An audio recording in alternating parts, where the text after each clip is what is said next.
My wife sat across from me, her hands trembling just enough that I noticed. She wasn't crying. That's what scared me most. She looked me straight in the eyes and said, "I want a divorce." It felt like my heart dropped straight through the floor. I didn't say anything for a moment. I couldn't. My mind scrambled for an explanation, a rewind button, anything. I thought, is this real life? She didn't raise her voice. She didn't blame. That quiet, calm tone? It shattered me. We'd been married for 11 years. I thought we were past the stage where people fall apart. We had routines, inside jokes, a shared bank account, and 2 kids who thought we were solid.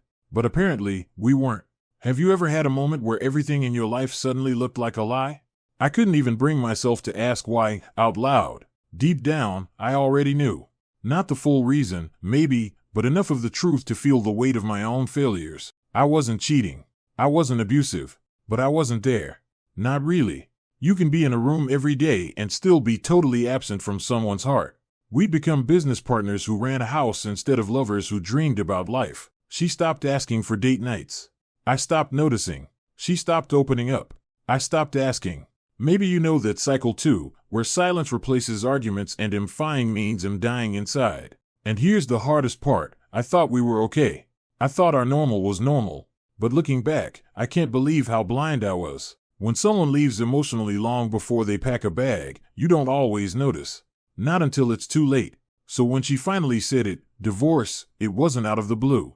It was the harvest of seeds we'd both planted through years of avoidance, pride, and passivity. And then, just days after she said those words, something happened. Something I still can't fully explain. A message, buried deep in the internet, one I had never heard before, from Billy Graham of all people, showed up in my YouTube recommendations. It wasn't one of those highlight clips people always repost. This was different.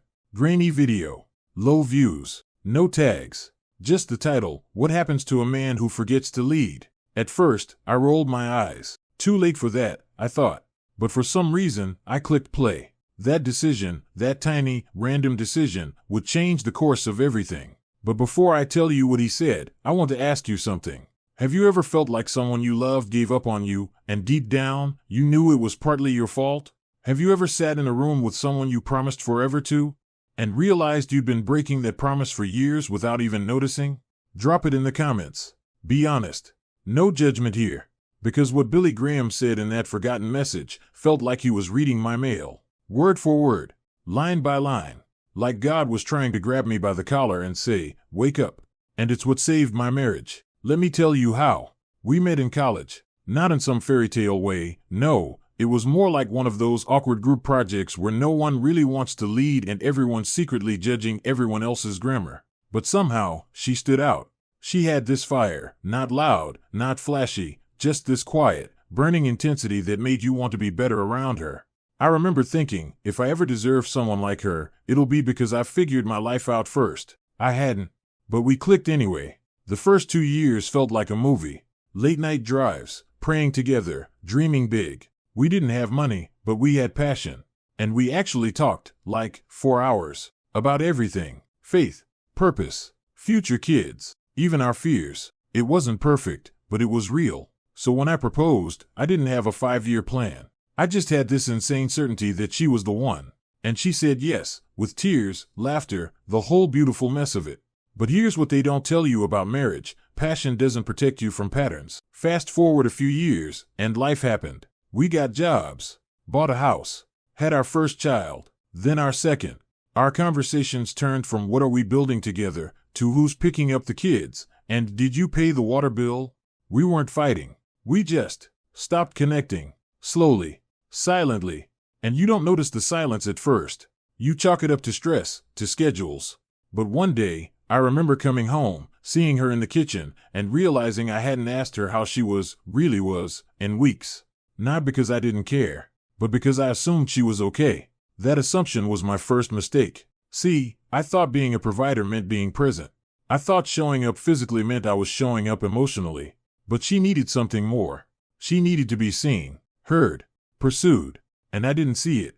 And when I did start to see it, I didn't know what to do with it. So I withdrew. I buried myself in work, and tasks, and things I could measure. Because you can measure productivity, you can't measure love. I started hearing things like, you're not listening. I feel like I don't matter. It's like we're roommates. And instead of leaning in, I got defensive. I pointed to the things I was doing. I work hard. I'm providing. What more do you want from me? But love isn't a checklist. It's presence. It's attention. It's sacrifice, even when you think you've already given enough. And to the men watching this, let me ask you something. When was the last time your wife felt chosen? When was the last time she felt safe in your silence, not confused by it? I wish I had asked myself those questions sooner. One moment I remember vividly was our 10th anniversary. I bought her flowers, took her to dinner, but I was on my phone for half of it, checking emails, responding to texts. At the time, I thought I was being responsible. Looking back, I was just being absent. She didn't make a scene, didn't say a word, just smiled, thanked me, and went to bed early that night. It was the beginning of the end, and I didn't even realize it. You don't lose someone all at once. You lose them by inches, by missed moments, by choosing distractions over presence. That's how we got here. But back then, I wasn't ready to face that. I still thought I could fix everything with one grand gesture, some dramatic apology, or a perfect date night. But real restoration doesn't begin with a gesture. It begins with humility. And I hadn't found mine yet. She kept showing signs, subtle ones. She'd mention how alone she felt, how tired, how disconnected. But I didn't know how to respond. So I did what a lot of guys do when faced with emotional discomfort. I minimized it. I told her, it's just a season, things will get better, we're fine. But we weren't fine. We were fragile. And then I started noticing the shift. She laughed less. She stayed up later after I went to bed. She started talking to her friends more, and to me less. Sometimes I'd come home, and she wouldn't even look up from the couch. Still, I didn't act. I thought maybe it would pass. Maybe she was going through something. I didn't think we were in danger. That was my pride talking. If you're a husband watching this, or even just someone in a long-term relationship, I need to tell you this bluntly. It's not always going to be a dramatic fight or betrayal that ends your relationship. Sometimes, it's just your slow refusal to pay attention. By the time I realized things were serious, we were sleeping in the same bed with miles between us. And one night, she said something I'll never forget. Not angry, not loud, just quiet and clear. I feel like I've already left, and you didn't even notice. And she was right. If you're still here, watching this, ask yourself, are you noticing the signs in your own relationship? Are you choosing presence, or just proximity? Drop a comment. This stuff is real, and if it's happening to you, saying it out loud might be the first step to changing it. Because as you'll see in this story, silence is rarely empty. It's usually full of what we're too afraid to say. It was a Tuesday. She didn't slam doors. She didn't cry. She didn't even raise her voice. She just said the one sentence no husband ever wants to hear, I can't do this anymore. And the way she said it? It wasn't out of anger. It was emptiness. A quiet surrender, like someone who's been screaming inside for years and finally gave up hope that anyone would listen. She had packed a small bag. Nothing dramatic. Just enough for a few nights. I'm staying at my sister's, she said. I need space. I stood in the hallway like a statue. I opened my mouth, but no words came out. What could I even say? Sorry? Please stay? I'll change? How many times had I promised I'd change? She walked out the front door, and for the first time since we'd bought that house, it felt like a stranger's home. I sat on the edge of our bed that night staring at the place where she always slept. Her side of the bed looked untouched, too neat, too flat, like it had forgotten she ever lay there. I didn't cry. Not because I didn't want to, but because I didn't know how to feel. You see, I'd always thought of myself as the stable one, the calm one, the rock. But that night, the rock was cracked. And the silence in that room? It wasn't peaceful. It was deafening. The kind of silence that makes you question everything you ever said or didn't say. Everything you ever did or didn't do. I replayed every moment I had ignored her pain. Every time I brushed off her hurt with logic or sarcasm. Every moment I thought I was right instead of trying to be loving. That night I realized something terrifying. You can be a good man and still be a terrible husband. I started pacing the house like a ghost. Opening drawers. Checking her closet. Looking at family pictures like they were artifacts from another life. I even opened her journal, something I never thought I'd do. And on one page, written in the smallest handwriting, it said, I don't want to leave him. I want to be wanted again. That line hit me like a freight train. Not because I disagreed, but because I finally understood. She hadn't stopped loving me. She had stopped feeling loved by me. There's a difference. And that's when I broke. Knees on the floor, face in my hands, the first prayer I had spoken out loud in months came tumbling out of my mouth. God, help me. I didn't even know what I wanted help with. Saving the marriage? Saving my pride? Fixing the mess? Maybe all of it. But here's the thing, sometimes you have to hit the floor before you look up. I sat there in the dark for hours, feeling every ounce of shame and regret crawl over me like a weight I had built with my own hands. And I started asking questions I had avoided for years. Was I loving her well? Did I ever make her feel safe with me? Have I confused responsibility with relationship? If any of this sounds familiar to you, if you've ever stood in the ruins of something you thought was unshakable, I hope you'll comment. Say something. This silence, this pain, it's not yours to carry alone. I wish I could tell you that she called the next day, that she came home, that we had a beautiful reunion and things turned around. But that didn't happen. Days passed. She was gone, and I didn't hear a word from her. It was like life had just hit pause, but only for me. Everyone else kept moving. And then, something strange happened. I was scrolling through YouTube, trying to distract myself with old sermons and clips. I didn't even type anything in the search bar. I just sat there, numb, as the algorithm tossed up randomness. And right there, sandwiched between a cooking tutorial and a clip of someone fixing a car, was an old, grainy video. Billy Graham. But not the usual stadium stuff. This one had less than 1,000 views. It wasn't even in HD. The title read, "What Happens to a Man Who Forgets to Lead?" At first, I was offended. I thought, that's not me. I didn't forget. But I clicked play. And within the first 30 seconds, my heart dropped. He was talking to me, word for word. And that's where everything started to change. I didn't expect anything when I clicked on that video. In fact, I almost didn't. My mouse hovered over the thumbnail like it was just another distraction, another way to waste 5 minutes. But something, I don't know, maybe the Holy Spirit, made me click. And the screen faded into grainy footage. Billy Graham looked younger than I remembered, seated in a chair instead of standing at a podium. There was no crowd, no cheering, just his voice. Quiet, calm, focused. He said, when a man stops leading his home, he doesn't just create a vacuum. He creates pain. I froze. He went on, leadership isn't about control. It's about covering. It's about going first in love, first in humility, first in repentance. If you wait for your wife to fix the marriage, you've already failed to be the man God called you to be. I sat back in my chair like I'd just been punched. Because that was me. Right there.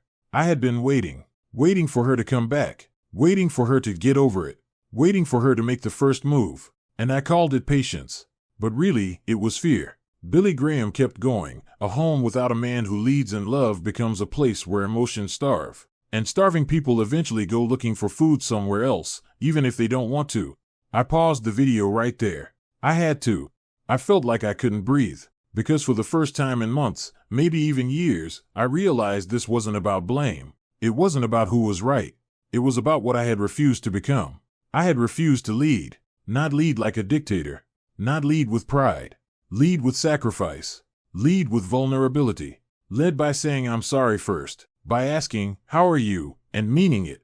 By waking up every day and saying, how can I serve my family better than I did yesterday?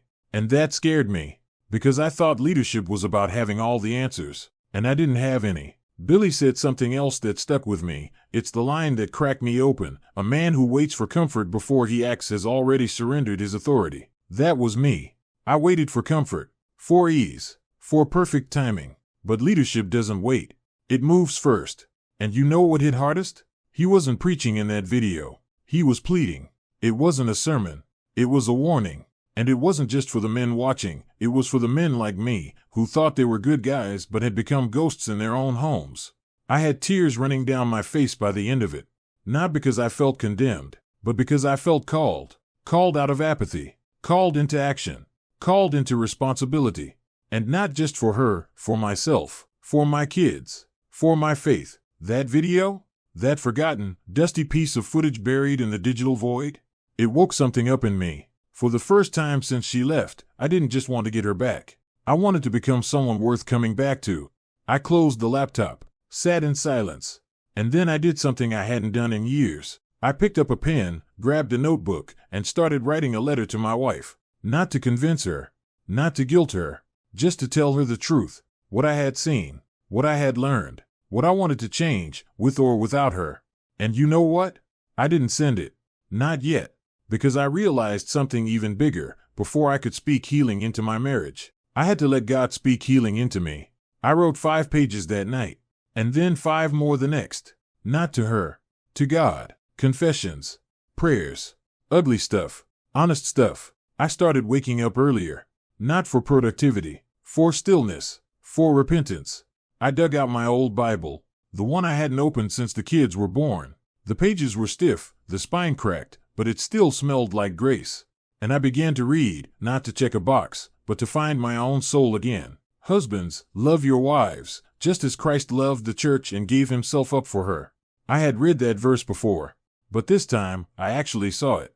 Gave himself up, not demanded, not controlled, not blamed, gave. And I realized I hadn't been loving her like Christ. I had been loving her like culture, transactional, conditional, convenient. And now, for the first time, I was ready to learn how to love like Jesus. It didn't matter if she ever came back. I had to come back first. The days after I watched that Billy Graham video felt different. Not easier, not cleaner, but heavier in the best way. Like I had finally taken off a mask I didn't know I was wearing, and the air stung my face. Everything felt raw, honest, exposed. I began noticing things I'd never seen before. How quiet the house was without her laugh. How the kids paused when they asked, "When's Mom coming home?" How many times I had walked past a mirror without really looking at the man in it. I didn't recognize him anymore. And that was the beginning of something holy. For years, I thought being a good husband meant not messing up, avoiding mistakes, providing the basics, checking the boxes. But I had no idea how much my silence had spoken louder than any mistake could. That week, I started writing a new kind of journal. Not about her. About me. Not about what she did. About what I hadn't done. It was brutal. I had to face things like my emotional laziness, my spiritual apathy, my passive leadership, my fear of vulnerability, and instead of blaming my upbringing, or stress, or how busy life had been, I owned it. Fully. That was step 1. Step 2? I started listening. I found old voicemails from her. I replayed them. I watched our wedding video, not to cry over the past, but to remember the promise I made and the man I wanted to become. I started asking God different prayers. Not fix this or bring her back, but make me new. And then something crazy happened. People started noticing. My kids looked at me differently. Not because I had answers, but because I had time. I started being present, not just in the room, but fully there. One night, my son said, "You seem happier." I wasn't, but I was more whole. I reached out to my pastor and asked if I could talk. No filter, no fake, I'm fine. Just real. I told him everything, and he didn't judge me. He just nodded and said, "Welcome back." And that phrase wrecked me, because for so long, I thought I was spiritually okay, but I was just spiritually comfortable. I wasn't growing. I wasn't leading. I was just coasting. That season, painful as it was, pulled me out of the slow drift toward spiritual numbness. I started confessing things I'd buried. I reached out to people I had distanced myself from. I called a mentor I hadn't talked to in 3 years and said, "I need accountability." And this time, I meant it. I deleted apps off my phone, canceled things that didn't matter. I simplified my life, not to win her back, but to find myself again. One morning, while journaling, I wrote this: "I can't expect my marriage to be redeemed if I'm not willing to be." And that line became my mantra. Every decision, every moment, every habit, I asked myself, is this moving me toward redemption or away from it? If you're watching this, let me ask you something I had to ask myself. Are you trying to fix the surface, or are you letting God heal the source? There's a difference between image repair and soul restoration. This wasn't about flowers and apology texts and grand gestures. This was about character. So I began making quiet decisions no one saw, waking up 30 minutes earlier to pray, saying yes to playing Legos instead of checking email, reading scripture out loud. Even if the kids didn't fully understand it yet, saying sorry, not just for what I did, but for what I neglected. This wasn't a clean, upward journey. There were days I felt hopeless. There were days I wanted to text her and just beg her to come home. But every time I felt that panic rise, I remembered the message Billy gave: a man's strength isn't in how loud he speaks, it's in how quietly he obeys. So I obeyed, quietly, steadily, faithfully.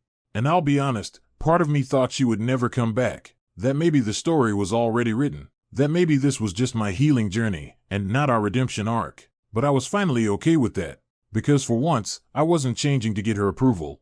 I was changing because I had finally heard the truth, and I couldn't unhear it. I was becoming a better man, not for applause, but for alignment. With God. With purpose. With love.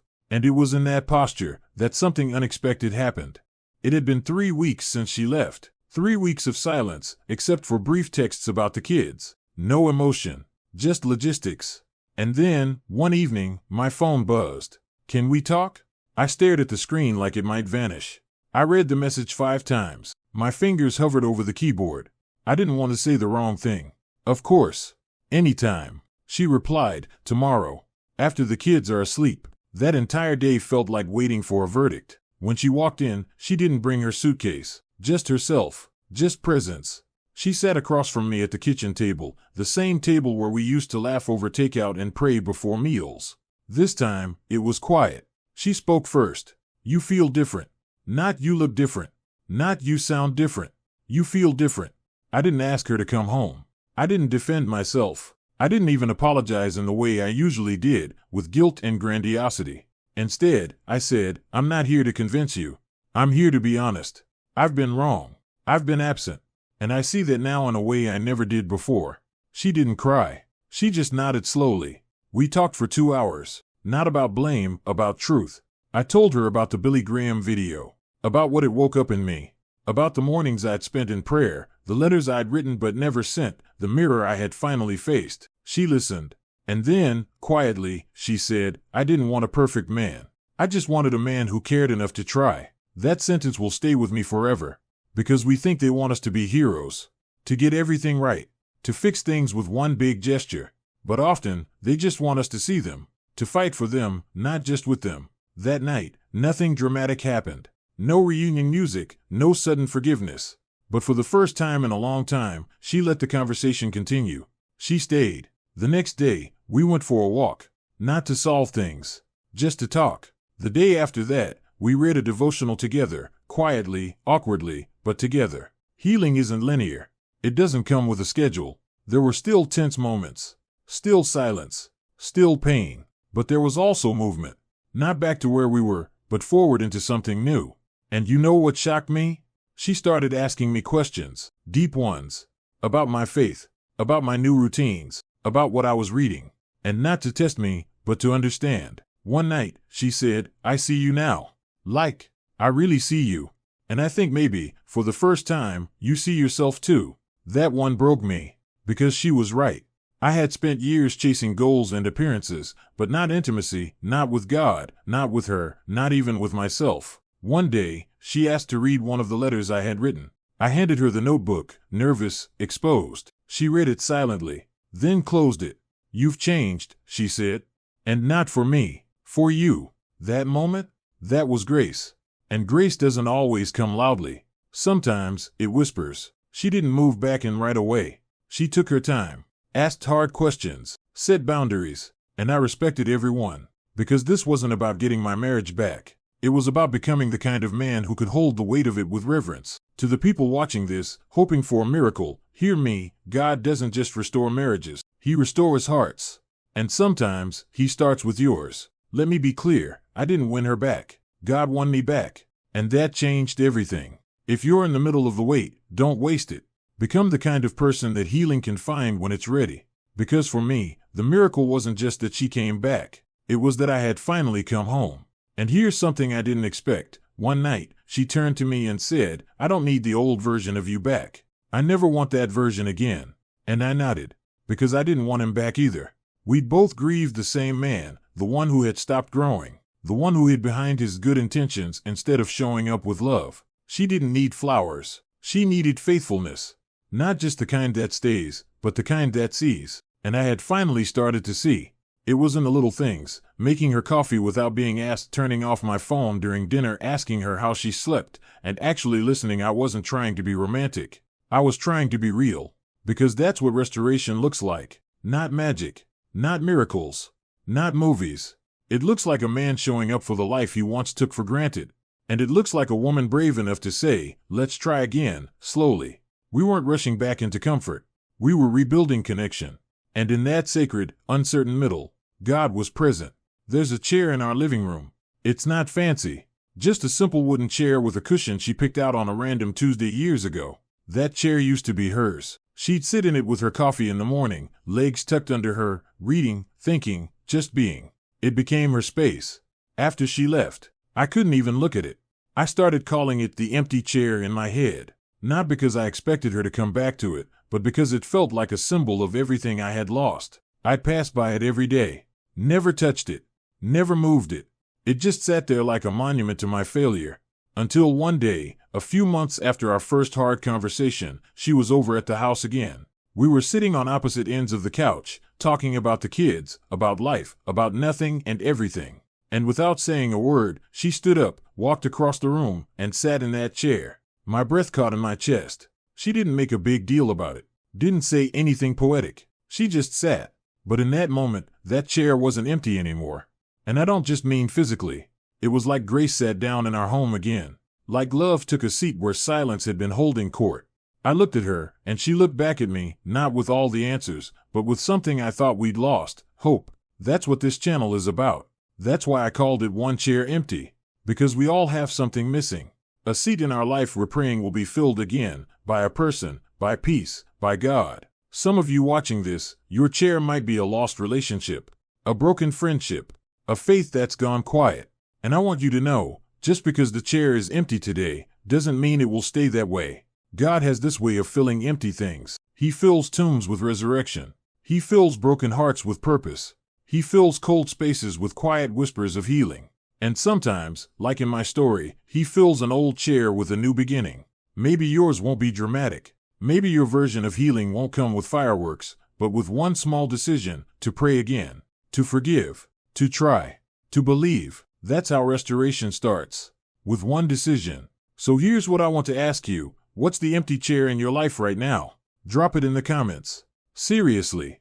Type it out. Speak it into the light. There's power in saying, this part of my life feels empty. And if you've already seen God fill something you thought was gone forever, share that too. Someone needs your story. Because this isn't just my testimony. It's proof that God's not done writing yours. And I want this to be more than just another YouTube video you scroll past. I want this to be a conversation. So if you're still here, and this spoke to you, do two things: leave a comment with your story. Subscribe and join this space where honesty and healing are welcome. Not because I have it all together, but because I know what it's like to sit in silence, begging God to speak. And I know what it's like to hear him again, from the most unexpected place. This isn't a channel for perfect people. It's a channel for people with one chair empty, and a heart still hoping. You're not alone.